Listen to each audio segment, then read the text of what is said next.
Good morning, everyone. Welcome back to Ansarkari. Today, we will be covering the newspaper for 24th of July 2024. First of all, we're talking about GM mustard crops and the environmental release of them. So, Supreme Court ने यहाँ पे verdict दिया है regarding their release.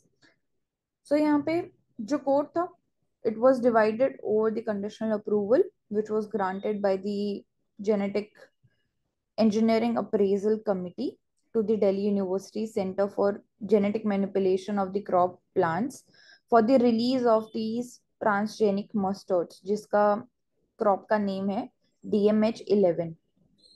तो एक जज ने बोला कि जो डिसीजन है वो फ्लॉड है, बल्कि एंड दूसरे जज ने उसको अपहेल्ड किया it as a complain with the existing rules and regulations. So कुछ प्रॉब्लम्स होती हैं जो एसोसिएटेड हैं यहाँ पे जीएम क्रॉप्स के रिगार्डिंग, जिसमें डिसएग्रीमेंट कई बार देखा जाता है between the judiciary about validity and thoroughness of the approval process.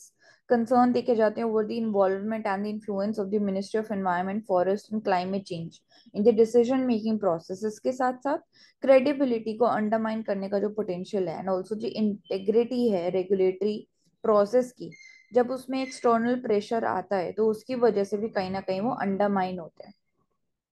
Compliance and safety के challenges देखे जाते हैं regarding the manufacturing, use, regarding import, export, and also the shortage. Regarding the shortage of the genetically engineered organisms.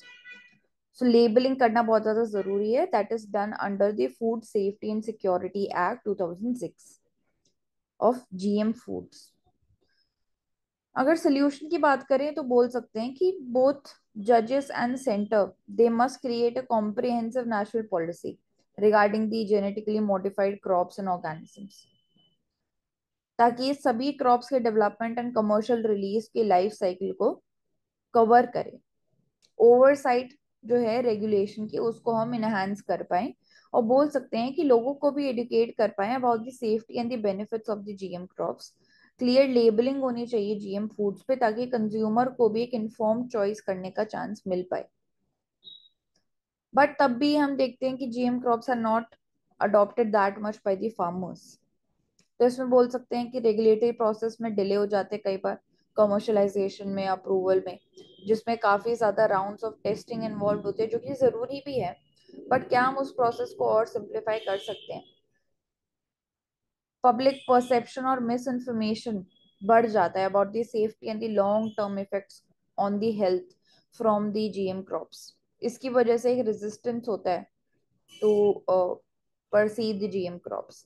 Health risk and environmental impact के वजह को consider करते हुए लोग कंसिडर नहीं करते साइंटिफिक एविडेंस को, तो उस मिस इन्फॉर्मेशन को हमें हटाने के लिए हेल्प करनी चाहिए।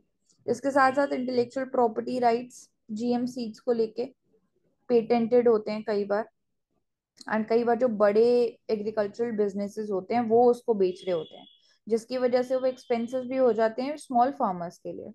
सो अगर ऐसा कोई इंटेलेक्चुअल प्रॉपर्टी राइट है which is limiting the farmers ability to buy और टू रीयूज द सीड्स, तो वो डिपेंडेंसी इंक्रीज करता है सीड कंपनीज के ऊपर। इसके साथ साथ एनवायरमेंटल और एथिकल कंसर्न्स भी कुछ जीएम क्रॉप्स के से रिलेटेड होते हैं, जैसे कि क्रॉस ब्रीडिंग का रिस्क होता है कई बार वाइल्ड स्पीशीज के साथ, loss of biodiversity, resistance paste के साथ एंड वीड के साथ।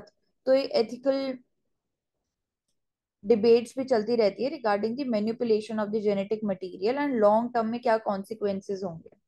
सो अवेयरनेस, एडुकेशन, ट्रायल्स, ये होना बहुत ज्यादा जरूरी है इन इश्यूज को एड्रेस करने के लिए। और रेगुलेटरी प्रोसेस जो है उसको हम पहले स्ट्रीमलाइन करें, पब्लिक को एडुकेट करें, आउटरीच प्रोग्राम्स लाएं, एंड ऑल्सो फार्मर्स जो हैं उनको सब्सिडीज प्रोवाइड करें, ट्रेनिंग दें एंड एक्सेस टू क्रेडिट दे, ताकि जो स्मॉल फार्मर्स हैं वो अडॉप्ट कर पाए जीएम क्रॉप्स को।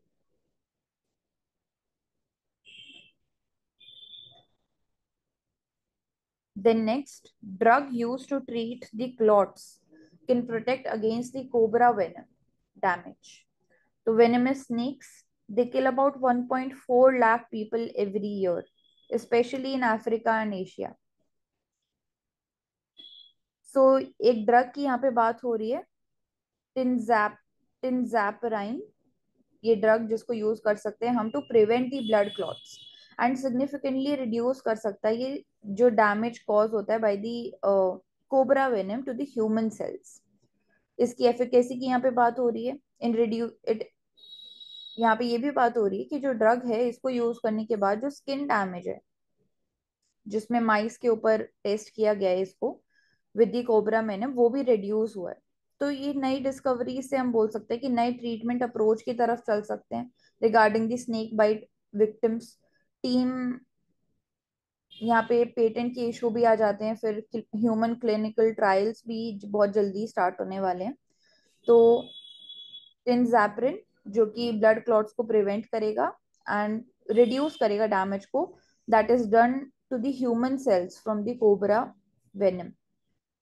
तो कोबरा वेनम जो है वो साइटोटॉक्सिन्स कंटेन करता है, वो एक्सटेंसिव डैमेज क्रिएट करते हैं हमारे टिश्यूज को।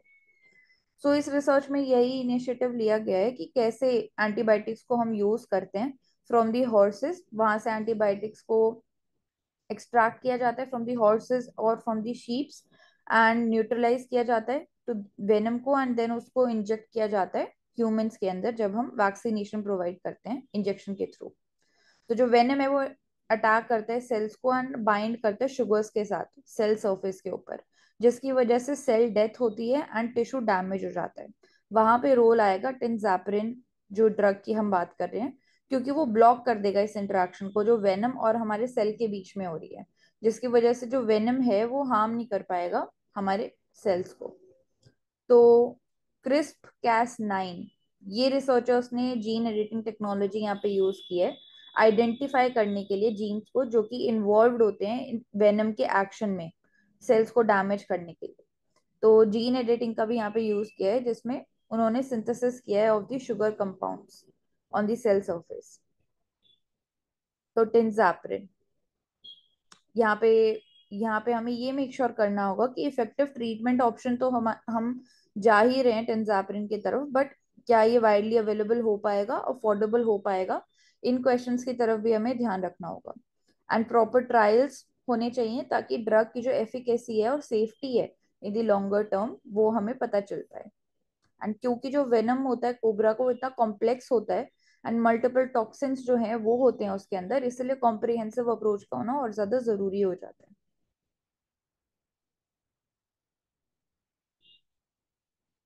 Next next and UPSC aspirant dies after electrocution on waterlogged lane in the central Delhi।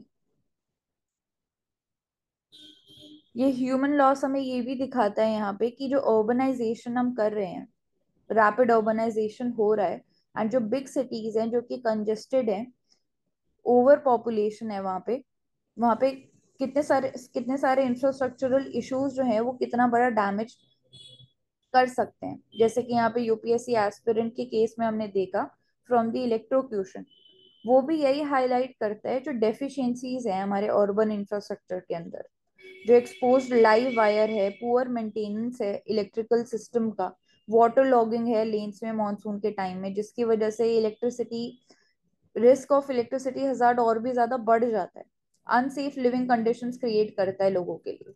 And कौन अकाउंटेबल होगा ऐसे इश्यूज के लिए? तो लैक ऑफ अकाउंटेबिलिटी है, टाइमली रिस्पॉन्स नहीं आता है कई बार फ्रॉम दी अथॉरिटीज। तो कैसे एड्रेस करेंगे ऐसे डेंजरस कंडीशंस को हम? इसके साथ साथ अनऑथराइज्ड और अनसेफ इलेक्ट्रिकल कनेक्शंस भी देखे जाते हैं, इलीगल इलेक्ट्रिसिटी कनेक्शंस देखे जाते हैं, जैसे कि इस आर्टिकल में भी मेंशन किया गया है, जो कि रेजिडेंट्स की सेफ्टी को हैम्पर करते हैं डायरेक्टली। तो इस नेग्लिजेंस को हम कैसे ठीक कर सकते हैं? हमारे लिए जरूरी है कि प्लान्ड अर्बनाइजेशन हो, रूटीन इंस्पेक्शन होने चाहिए पब्लिक और रेजिडेंशियल एरियाज के अंदर, ताकि इन हजार्ड्स को हम ठीक कर पाए। इलेक्ट्रिकल इंफ्रास्ट्रक्चर की मेंटेनेंस प्रोएक्टिव होनी चाहिए, प्रॉपर इंसुलेशन होना चाहिए वायर का, टाइमली हमें रिपेयर करना चाहिए जो भी डैमेज्ड केबल है।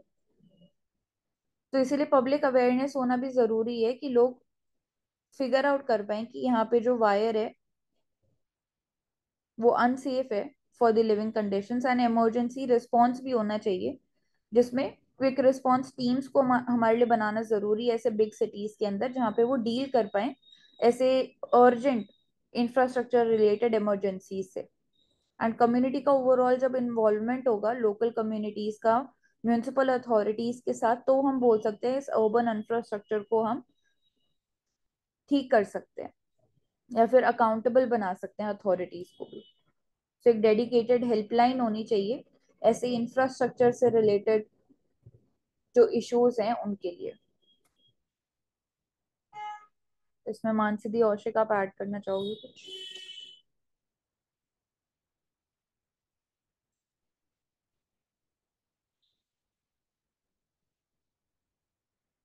Then next, fiscal consolidation roadmap, shifting focus from the fiscal deficit to debt GDP ratio.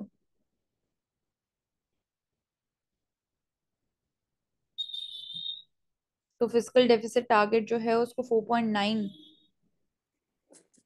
कर दिया है for the financial year of 25 GDP के अंदर। एंड इंडिया जो है वो फास्टेस्ट ग्रोइंग इकोनॉमी है इन द वर्ल्ड। सो यहाँ पे हम एम करें to reach the deficit below 4.5% for the next year. And बोला जा रहा है कि ये जो कमिटमेंट है to lower the fiscal deficit, it is to achieve the lower debt to GDP ratio. औशिक,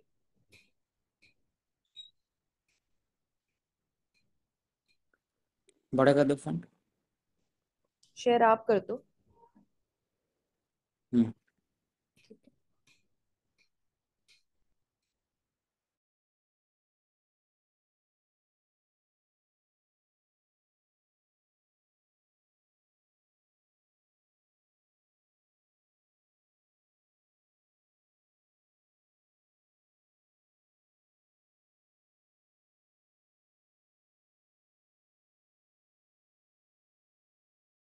Overall, the budget is focusing more on fiscal consolidation. Fiscal consolidation क्या होता है कि जो डेफिसिट है इट शुड डिक्रीज। और 2021 जब Covid आया था उसमें deficit it was more than 6.57%, उसको घटा करके 4.9% टारगेट दिया गया from 5.1% previous years. Fiscal consolidation कैसे हो सकता है? तो फर्स्ट ऑफ ऑल टैक्सेशन बढ़ा करके, लेकिन वो सबसे नीचे होना चाहिए। पहला कि रेवेन्यू रिसीट उसको बढ़ाना चाहिए। अलग अलग areas, non tax revenue, tax revenue वो बढ़ेगा तभी हो सकता है। Rationalisation of the subsidies and schemes उसके कारण होगा। उसके बाद फिर टैक्सेशन कुछ कुछ एरियाज में बढ़ाया गया, तो देखा गया है कि LTCG, even short term gain tax हो गया, उसको बढ़ाया गया। तो इसी तो फिजिकल डेफिसिट लिख लेना 4.9% टारगेट दिया हुआ। There is commitment to lower debt to GDP ratio.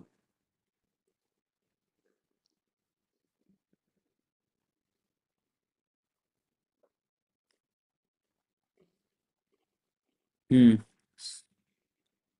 Date to GDP ratio के डेटा भी एक बार लिख लेना, इसमें दिया नहीं है। हाँ। तो कौन कौन से एरियाज में काम कर रहे हैं? Government finance gain back on sharp rise in tax and non tax revenue, 10.9% बढ़ा है। Non tax revenue rose by 40%।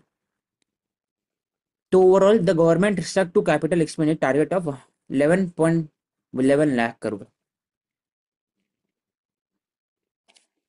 Expenditure उन्होंने हर एक एरियाज में कम किया। तो ये मैप हो गया, सो क्लिक कर रहे हैं। पिछले 5 साल में 4.6 से 9.2 हुआ था ड्यूरिंग कोविड, उसके बाद वापस से फिर 4.9 टारगेट।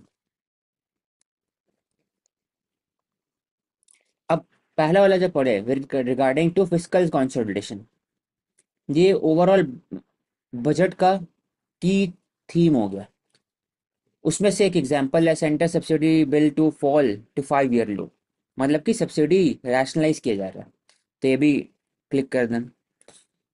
फूड एंड फर्टिलाइजर, सबसे ज़्यादा सब्सिडी किसका होता है? फूड का होता है, फिर फर्टिलाइजर होता है। अप्रोक्सीमेटली 6 लाख करोड़ के नीचे ही है एक तरह से, 2.5 बीच में आया था सबसे ज़्यादा, लेकिन फर्टिलाइजर उतना है, बाकी जो है सबसे ज़्यादा फूड का। तो ओवरऑल जो सब्सिडी है 7.58 lakh crore, it was highest in 2020-21 के बीच में। It is expected to fall 4,20,000 crore. क्यों? क्योंकि पीडीएस में 5 kilogram allocation of 80 crore plus PDF beneficiary को वो कम हटाया गया। अदर अदर स्कीम्स उसमें भी इसमें कम किया जा रहा है।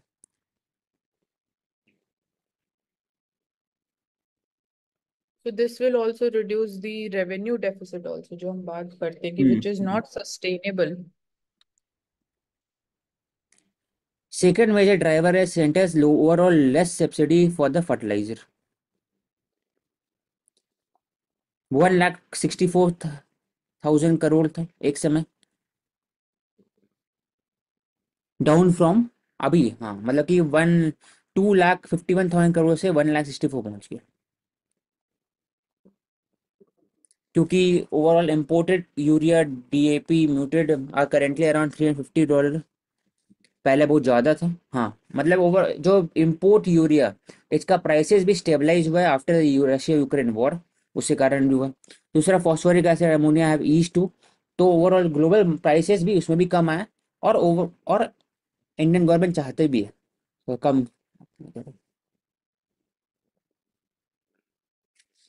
तो ये एक इम्पॉर्टेंट है कि पिछले 5 साल में स्लोली जो परसेंटेज ऑफ जीडीपी सब्सिडीज का वो कम किया है। From divestment to kick starting private investment. अब गवर्नमेंट का एक और एक एरिया है कि आप कैसे प्राइवेटाइज करें। तो सबसे आसान होता है गवर्नमेंट के लिए कि स्ट्रैटेजिक डिसइन्वेस्टमेंट। फिर आप जो है प्राइवेटाइज कर दीजिए कुछ कुछ एरियाज को, आप अपने जो शेयर है उसको कम कर दीजिए। लेकिन इसमें बात हो रहा है कि प्राइवेट इन्वेस्टमेंट कैसे बढ़ाया जाए, क्योंकि जब भी हम लोग डेटा देखते हैं तो कैपिटल फॉर्मेशन में प्राइवेट सेक्टर का इन्वेस्टमेंट कम रहता है as compare to government.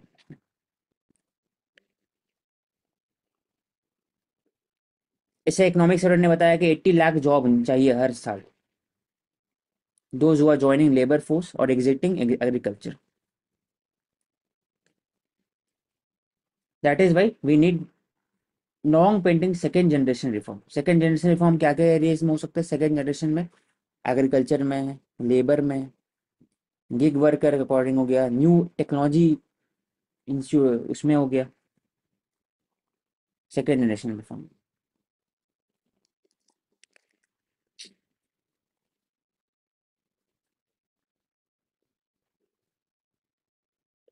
Government withdraws 2.2% of equalisation levy, एक तरह डायरेक्ट टैक्स था, it was put on the e commerce supply 2%, अब उसको हटा दिया गया। क्यों? क्योंकि it has become a bone of contention between India and US, और वो थ्रेटन कर रहे थे कि इंडिया अगर यूज़ करेंगे तो वो भी ऐसी 25% इंश्योर करेंगे ऑन इंडियन प्रोडक्ट। और जो इक्वलेशन लेवाई है it is direct tax.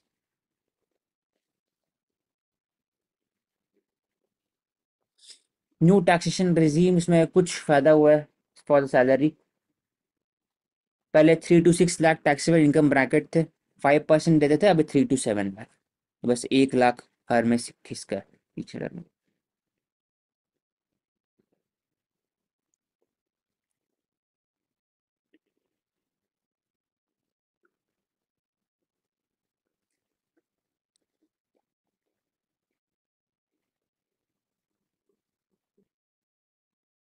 Rented earning, it is be classified property income.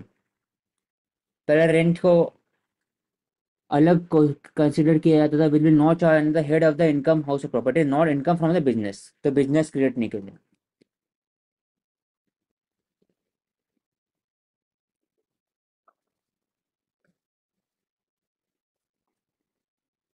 Higher deduction from employees on NPS contribution, 14% of the basic salary contribute किया जाता है for NPS new pension scheme. इससे help होगा कि save more tax and create a bigger position pool for social security.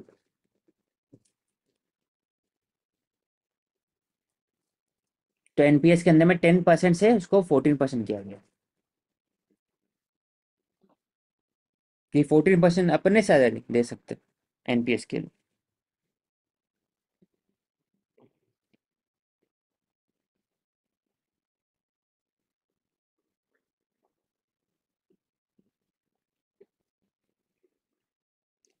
Equity inflow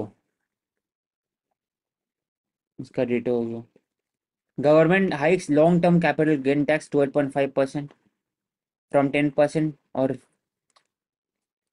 foreign trading जो भी होता है इसमें शॉर्ट टर्म गेन टैक्स को बढ़ाएगा। लॉन्ग टर्म मतलब कि 1 ईयर से ऊपर या फिर 3 ईयर से ऊपर ऐसी कुछ होता है इसका।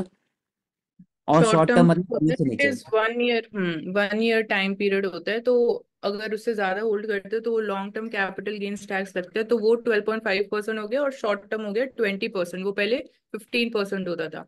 तो इसके है। पीछे हाइक करने के पीछे मेजर ऑब्जेक्टिव यही है कि जो फ्यूचर्स एंड ऑप्शंस में ट्रेडिंग इंक्रीज हुई है, और उसमें भी इंडिया के जो रिटेल इन्वेस्टर्स का, जो मिडिल क्लास का पार्टिसिपेशन इंक्रीज हुआ है, वो बहुत ज्यादा रिस्की है। फ्यूचर्स एंड ऑप्शन में ट्रेड करना बहुत रिस्की होता है क्योंकि बहुत वॉलेटाइल होता है।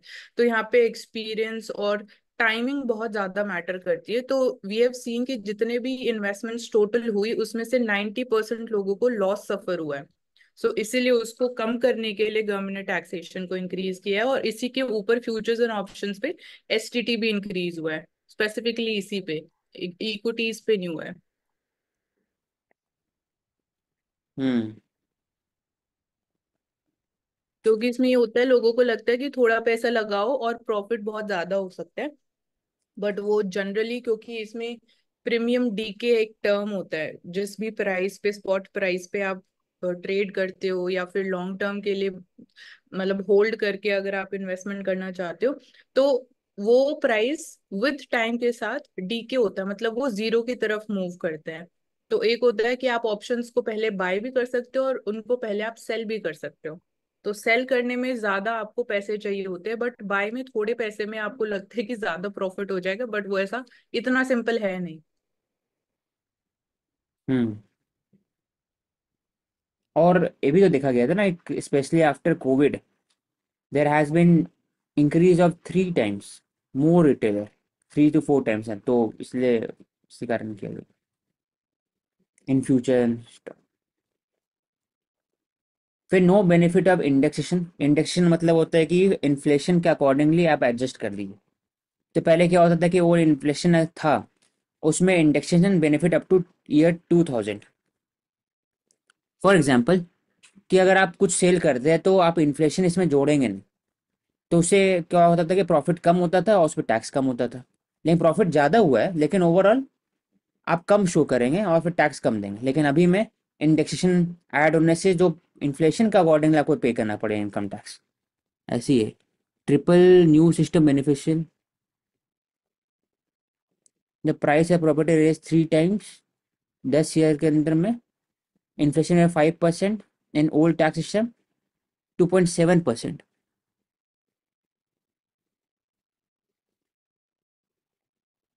हाँ मतलब कि विदाउट इंडेक्सेशन।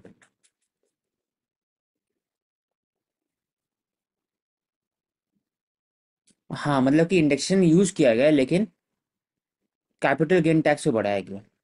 घूम फिर के सेम ही।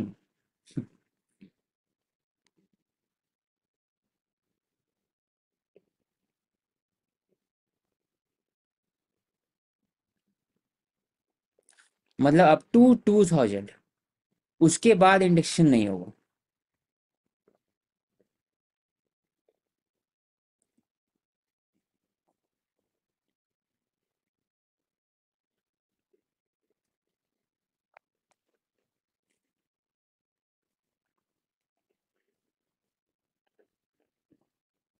तो इक्विटीज में नहीं है ना वो, एलटीसीजी और वो तो सबके लिए है ना कि इक्विटीज में नहीं।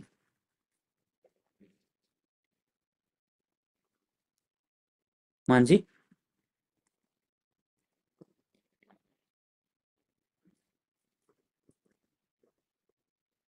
फ्यूचर्स ऑप्शन में लिखा हुआ है। नहीं सबके लिए होगा। Government decriminalizes late payment of TDS tax deducted on source. Starting में आपको रिफंड मिलता है बाद में. To reduce the black money on non-reporting of movable asset up to 20 lakhs,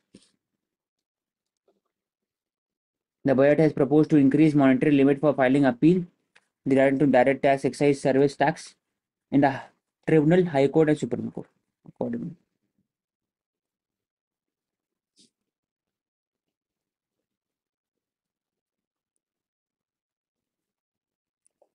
revenue receipt and non-revenue tax non-revenue.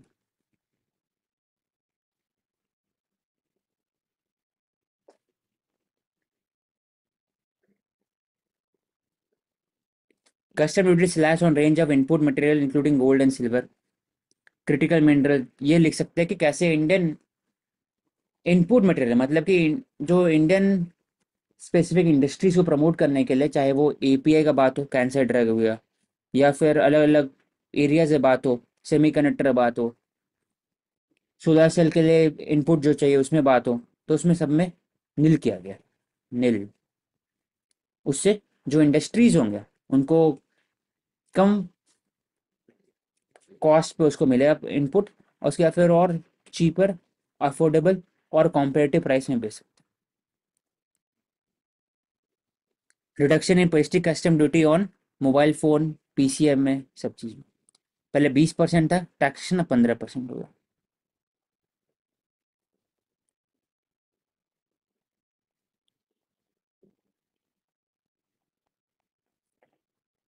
एग्जेम्प्टिंग custom duty on 25 critical mineral, उसमें include किया गया. Lithium हिलायन बहुत इंपॉर्टेंट है वो, ये वाला पार्ट, कि 25 क्रिटिकल मिनरल के अंदर में कस्टम ड्यूटी डिक्रीज किया है ताकि आप आराम से इसको at a affordable rate use कर सकते हैं. It can be use in several area field, telecommunication, high tech electronics.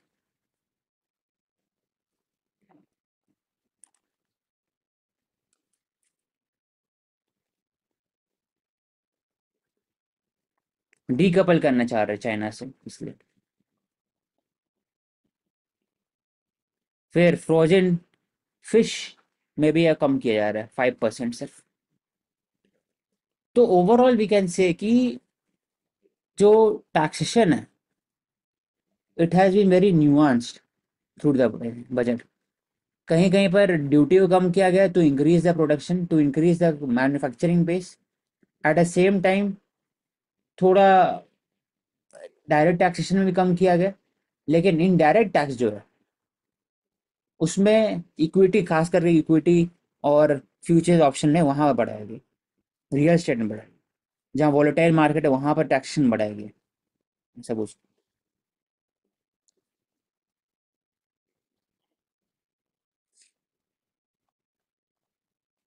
ये दिया हुआ है, इसको एक बार क्लिक कर लेना. सोलार 81 गीगावाट है, सबसे हाईएस्ट कोल है 217 गीगावाट. सेकंड में सोलर हो गया, थर्ड में फिर विंड एंड हाइड्रो हो गए, फिर गैस हो गए, फिर bio power, small hydro, nuclear उसको नहीं. सबसे कम स्मॉल हाइड्रो हो गया, उसके ऊपर न्यूक्लियर है 8 गीगावाट. तो 6.7 हमें से लिखते थे, अभी बढ़ चुका है 8.1 हो गया. नेशनल हाईवे कंस्ट्रक्शन हर साल, तो पीक पे FY21 में था, अभी वापस नीचे आया.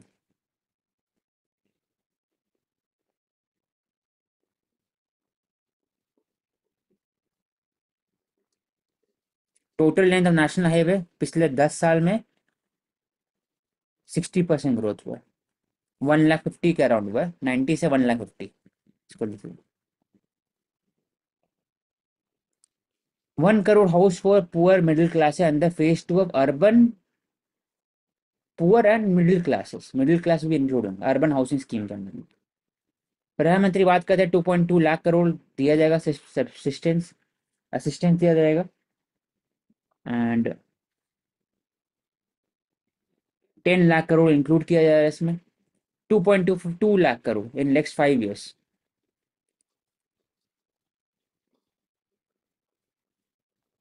The cabinet has last month approved 3 crore additional household, 2 crore in rural area, 1 crore in urban areas.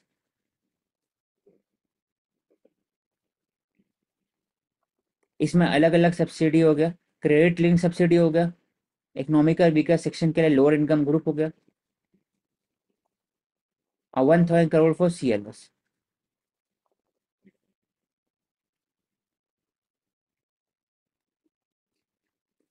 फिर sewage management, waste management for the 100 large cities, इसके लिए भी किया जा रहा है. Allocation for PM Svanidhi, it is also reduced पहले से. ई कॉमर्स एक्सपोर्ट को बढ़ाने के लिए PPP hub along with South Asian country establish किया जाएगा. Public private partnership,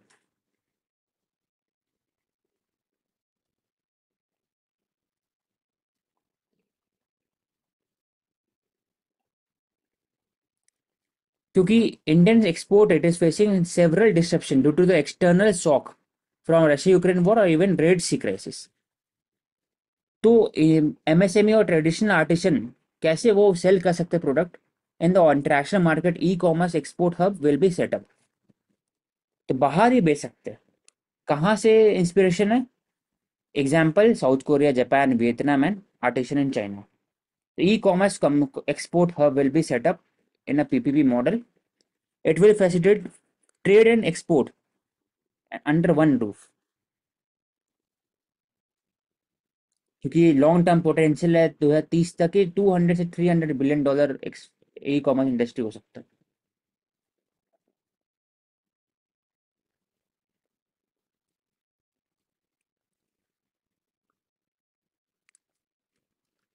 thermal and energy storage के लिए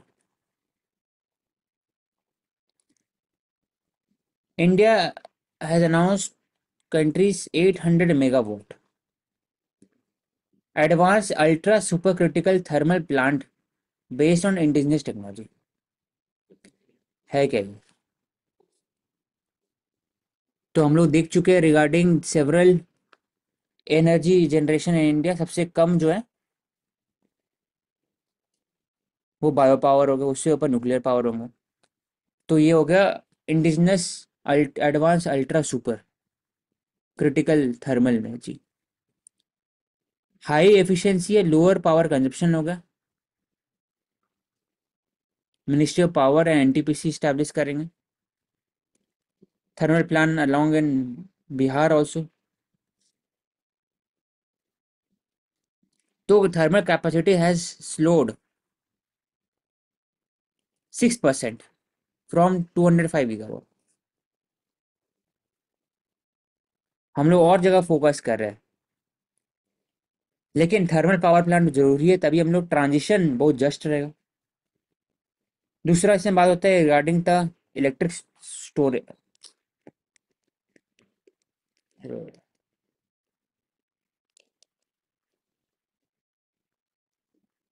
डी सिलेक्ट दूंगा.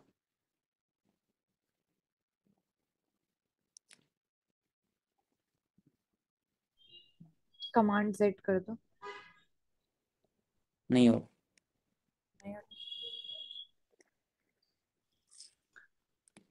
Pumped hydro storage large scale establish कर सकते हैं. Low demand excess water. Nuclear power plant में दिखाया जाता है we have focus on small model reactor. First time the budget has pushed for small modular reactor. इसका meaning होता है कि 300 मेगावाट से नीचे होता है. हम लोग हमेशा रिएक्टर से बात करते हैं तो 1000 मेगावाट से ऊपर 2000 3000, उससे लोअर कैपिटल कॉस्ट, स्केलेबिलिटी कम होता है, उसको बढ़ा सकते हैं, सेफ्टी बहुत ज़्यादा है. इसलिए it is not to be replace with conventional nuclear plant, लेकिन इसको यूज़ कर सकते हैं in the small area, small town.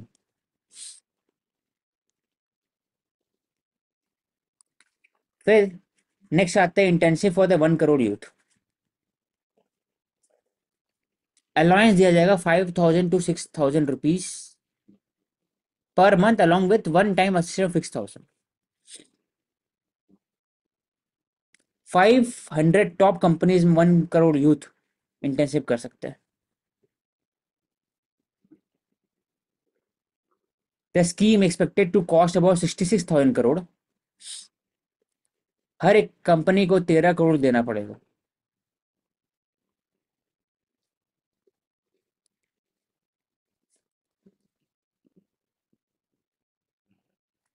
हर एक एरिया में job creation, garment, electronics, India has created low and jobs. इसको अप्रेंटिस एक्ट, अब ये दिखाते हैं कैसे हुआ ये चीज अचानक से। ये अचानक से गवर्नमेंट ने नहीं लाया ये चीज, ये कांग्रेस पार्टी के मैनिफेस्टो में थे अप्रेंटिस स्कीम। तो वी कैन से कि कैसे प्रेशर ग्रुप ऐसा एक्ट करता है अपोजिशन इन द डेमोक्रेसी। उन्होंने हाईलाइट किया था with regarding to apprentice program लाएंगे और आपको सबको पैसे मिलेगा। तो rather than giving one time assistance, जो उन्होंने एक तरह से बोला था, इन्होंने बोला कि मंथली देंगे और साल भर में वन टाइम एक करें। क्वेश्चन उठता है यहाँ पर, क्या मैंडेटरी रहेगा, क्वालिफिकेशन क्या रहेगा, कौन से कंपनी को सिलेक्ट किया जाएगा? ये तीनों में प्रोसेस नहीं है। ये पॉसिबल है कि बहुत सारे कंपनी चाहेंगे कि एक बोगस इंटर्नशिप क्रिएट किया सकता है और सब्सिडी उनको सरकार से मिल सकता है। ऐसा भी हो सकता है इनडायरेक्ट बेनिफिट ट्रांसफर अगर दे रहे हैं गवर्नमेंट, कितने लोग को इंटर्नशिप मिला लेकिन सिर्फ 3 जन है, दिखा रहे हैं 5, जैसे हम लोग राशन कार्ड में देखते हैं। ये भी हो सकता है पॉसिबल। तो कैसे इसको ट्रांसपेरेंट बनाया जाए वो भी इसमें उठता है।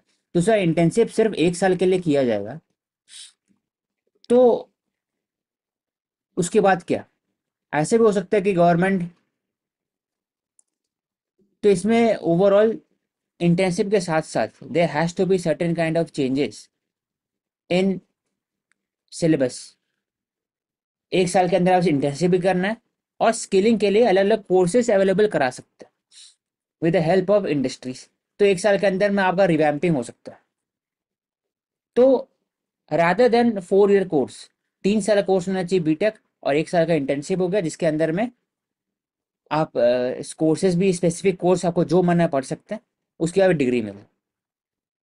तो 4th ईयर में जो में ये काम कर सकते हो, 3 साल का कोर्स होगा, तभी जाके हो सकता है पॉसिबिलिटी।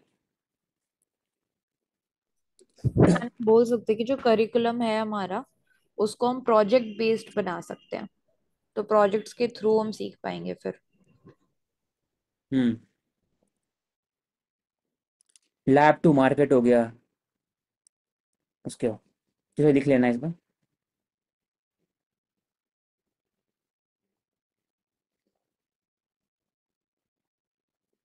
ये भी लिखो। Unemployment rate,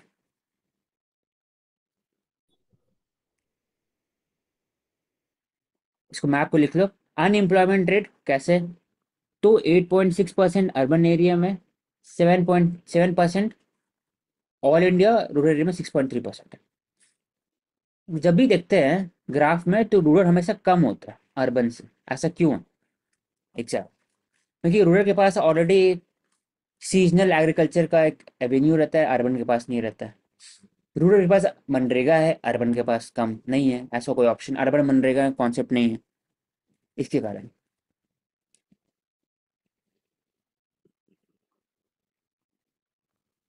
labour participation rate में 40% है, employment rate 38%। PLI allocation for several sector include किया गया, ये इम्पोर्टेंट नहीं है। अब PLI scheme for automobile and electronic sector get a major push. तो प्रोडक्शन लिंक्ड इंसेंटिव, मतलब आप कितने प्रोड्यूस करेंगे हर साल, कितने आप इंटरेस्ट सबवेंशन मिलेगा 4 to 6%, और आपके सेल के अकॉर्डिंग मिलेगा इसमें। तो ऑटो कंपोनेंट मोबाइल के लिए 620% जंप हुआ है, from 500 crore to 3500 crore.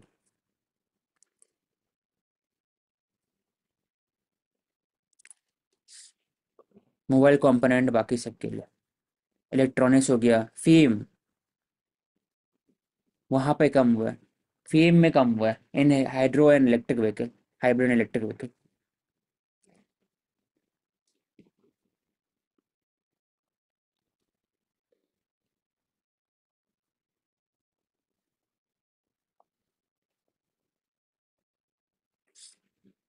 We can take up in the next session.